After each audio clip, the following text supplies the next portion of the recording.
Okay. Testing, testing. There we go. Wait, let me clap. 1, 2, 3. Boom. Okay, so this is unlike my other talking video. I never know how to start these off. But essentially this is when I'm not around. It's a question I've had for a very long time. And this is kind of just a collection of thoughts I've had ever since I was young. And decided to just put it all into kind of one story. Of course, it's condensed to make it easier to digest, I guess. So I started writing diary entry pretty recently.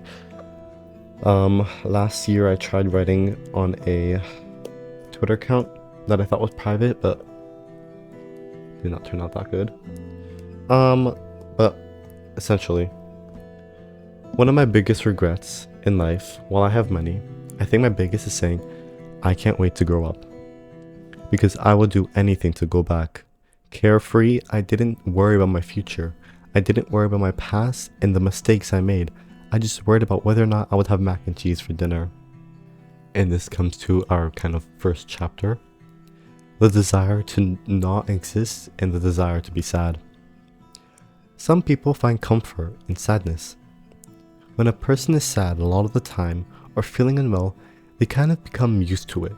That when they are no longer sad or unwell, it feels wrong, like they don't deserve it, and they feel a type of homesickness. After a while, you find comfort in being sad, so when you're not, it feels uneasy. And this can happen without you even realizing it. Have you ever been hanging out with those you love or doing something you love? You feel warm, you feel happy, and you get a sudden wave of sadness? There are multiple reasons as to why. It can be hormonal changes, lack of sleep, even low blood sugar. But a reason people don't focus enough on, and I think, is suppressed emotion and a change of pattern. We as humans are pattern following society. We wake up, brush our teeth, go to school, come home and repeat. The pattern changes and depends on the person, but if your pattern follows a schedule where you feel sad usually, a change in that pattern is uncomfortable, psychologically and even biological. While I might be okay now, there was once a time where I wasn't. Compared to any animal, I closely resemble a cat. I like how everything is now, and I never have been one who was good at change. It could be a seat at the table where I always sit, and when someone moves there, I feel uneasy, or something more drastic like moving one town over, to even the people in my life. My world is sensitive, so I find comfort in familiarity and routine. I like to sit on one specific part of a couch. I like to eat takeouts on Friday. I like the people in my life. Things that I'm able to control and find comfort in, I stick with. So when I moved from one city to another, I didn't know how to handle it. Not only was I moving, but COVID just started and changed not only my world, but the entire world. I was moving away from where I grew up, and on top of that, I was moving away from all of my friends. The people who were there for me from the start of my school, who helped me through so much, who comforted me when I was struggling with my sexuality. It felt like I was abandoning them. They did so much for me, just for me to leave them. Already, this was a lot for little old 14-year-old me. Only 3 years ago, but I was strong even then. However, a teenage boy after so long gets the desire to be loved. I had no idea I wanted to love or be loved until I watched my first piece of gay media. Before this, the only type of romance I would witness would be straight. From the people I'm surrounded by to the movies and TV shows. Cough cough, my favorite movie during this time was Titanic. Now this piece of media was none other than Banana Fish. Of course, this show isn't specifically gay, but you can make your inferences. At the end of the show, if you didn't know, let's just say it isn't too happy. I watched these characters and rooted for them, not because that's what, of course, I'm supposed to do, but because I haven't seen two guys be able to be so comfortable with each other, and I thought if they were able to make it work, then I was able to find someone just like they did. But it didn't work out. My only piece of media where two guys are with each other through and through, and who arguably loved each other, even fictionally, showed me what was possible, and it also showed me the reality. After this, I wouldn't leave my room for days. My relationship with my family got worse. We would fight over such small things, and I would say things I deeply regret. My friends would try to help, but there's only so much they could do before I would stop them. I was what some might call minorly depressed, but I wouldn't be able to see it like that even at my worst and lowest, because even when I would cry myself to sleep for days on end, I didn't want to die. I just wish I hadn't existed in the first place. The desire to not exist. It was a feeling I wasn't able to explain or even describe, because it felt like I was a fraud. I wasn't really depressed because I wasn't sad enough. There's a whole video essay from Ali Sanvia that talks about the desire to be sad, so I won't go into it much. But my desire to not exist was something new. I was going through a lot for myself and had no idea how to cope or handle it. All these changes and new feelings, so the best way I could think of was to die. But I never wanted to. I just didn't want to live all of my problems. I hated my body. I hated my room. I hated the taste of food in my mouth. I hated the feeling of pity. Pity to me was wrong. Is there something so wrong with me that you have to take pity on me?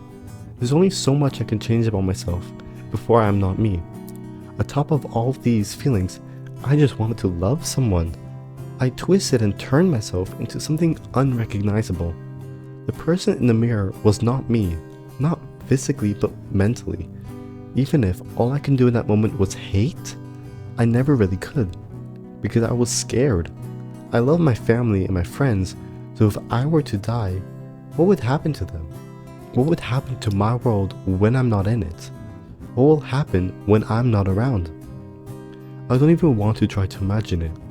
Would I be missed? Would anyone even notice? Would my future partner even know about me? I mean, I would spend most of my time rotting in my room. What difference would it be if I was rotting 6 feet under? Every day, every birthday just felt like a step into an abyss. It is hard growing up. Even if I followed my own rules and advice of just being a kid, it doesn't make it easier, because the truth is, I'm scared. Always have been and always will be. Jack of all trades, master of none, but sometimes better than a master of one. I don't have one skill set I'm particularly good at. In my video where I dressed up as Psyche K and made coffee jelly, I briefly touched on this topic. I'm so fucking bipolar. Like, I have too many things. Like, I tried violin, I tried baking, I tried cooking, I tried piano, I tried sports, I tried like so many like different other hobbies, and I could never stick to one thing. I've tried many things, but was never able to stick to one thing. The longest I've done something was figure skating, which I'd done for around 5 years. However, there's only so much I could learn at my small city complex. The only thing left was competitions. Now, I've never been to a competition. I've liked the small occasional games where you would fight or be the last one standing, but professional competitions weren't my strong suit. It ruined the fun I had for skating. Something I enjoyed and where I could skate and turn my brain off became something I had to struggle and strive for. People have that drive and they love the anxiety and stress of being the best and doing the best they can and getting that #1 placement. But that isn't me. That wasn't for me personally. Skating was never supposed to be something I worked for. It was just supposed to be fun. When someone would ask what I do or I'm good at, I would reply with saying most things, but never one thing I'm particularly good at. Hence why on job applications and on other forums, I would put down jack of all trades. The phrase jack of all trades originated in the 16th century from the Latin term Johannes Factorum, meaning jack do it all, as a dismissive description of a person taking on many roles. While people can argue further and earlier about its origins, the first known writing of it was in 1612 in Geoffrey Minshall's Essays and Characters of the Prison. In this book, there is not one story, but many stories of characters in a prison, Each chapter is actually a description of a type of character and their attributes, such as the prisoner, the keeper, the chamberlain, but the one that left its mark is the porter, aka the doorman. Here is a passage from the book in the porter, and where the first written jack of all trades is seen. Please forgive my very bad pronunciation. Fury that it makes the foundation shake, and the door and window so barricaded, that a man so loatheth with himself with admiration, that he can hardly find the way and be a sound man. Now for the most part your porter is either some broken citizen who hath played jack of all trades, some painter broker, or hangman that hath played the knave with all men, and for more certainty his emblem is a red beard, to which Sacketh hath made his newth cousin German. No sooner shall a man pass this fury, but he is conducted to little ease his chamber, where he no sooner hath entered, but hard usage, his chamberlain salutes him, and protests he hath lodged thee with as honest a man as himself, when as in truth a pair of shears cannot part the knave between them. The author depicts the porter, or the doorman, as a disruptive figure, a broken citizen who has done many jobs, such as the painter and broker or hangman, and associated with all manner of people playing the quote-unquote knave of all men. In this context, jack of all trades means someone who has tried many lines of work without honor, stability, or true mastery.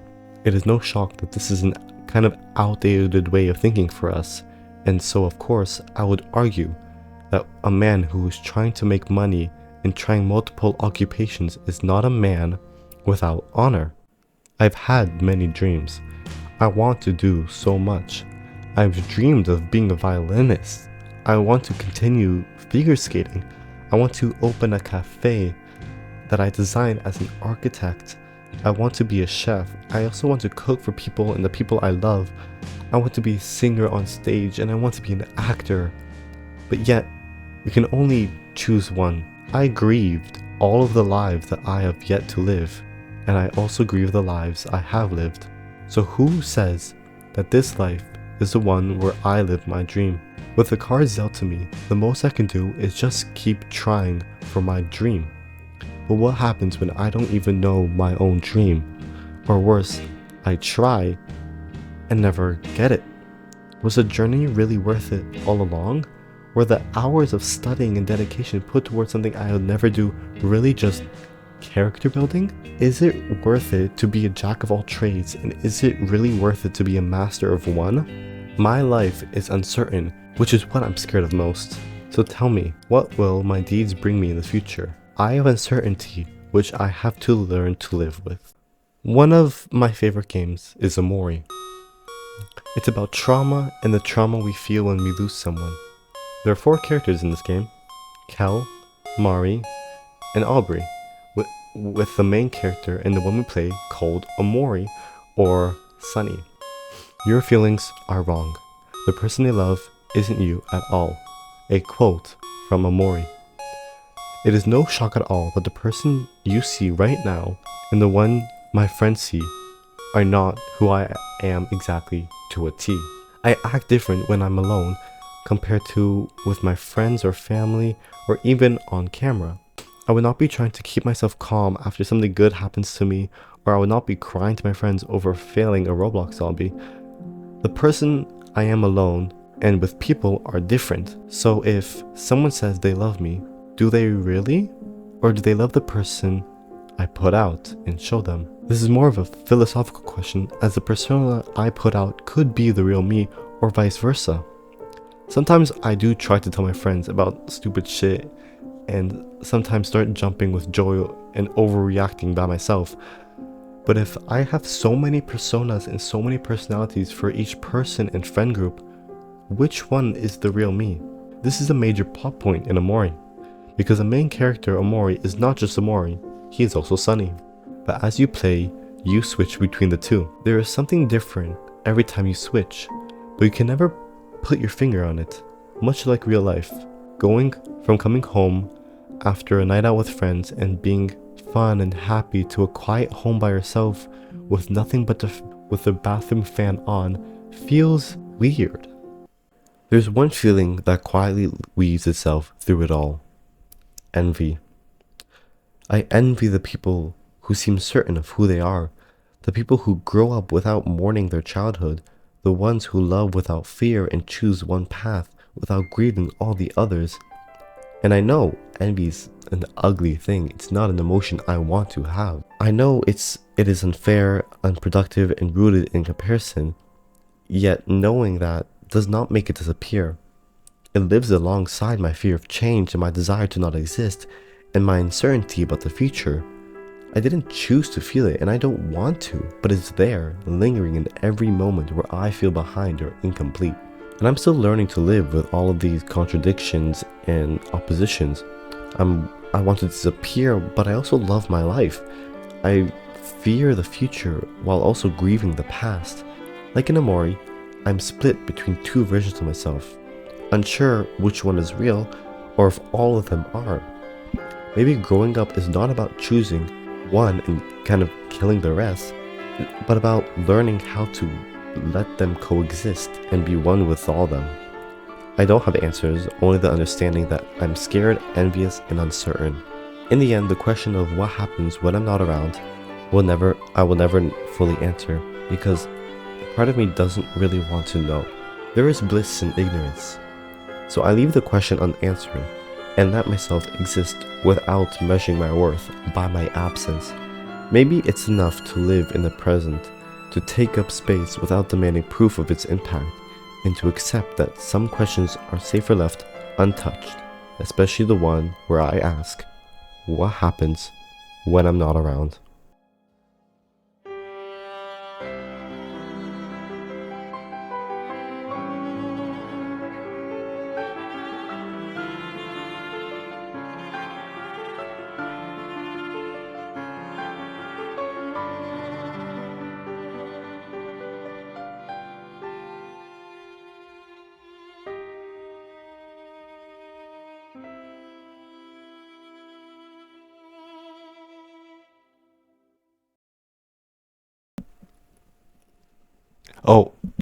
Oh, before you go, I do have to show you this because unfortunately I am an addict and a fiend. This is my new Hirono. It's so fucking adorable. Not currently, it's been a while, obsessed with bears. I love everything bears and brown.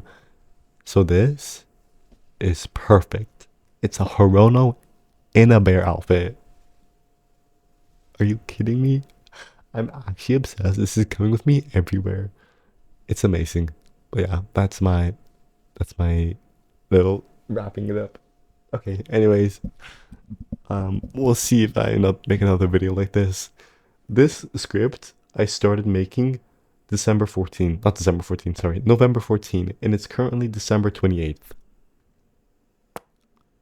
Yeah. And I'm probably going to edit it and it's probably going to come out a while later. This script took me almost a little over than 2 months.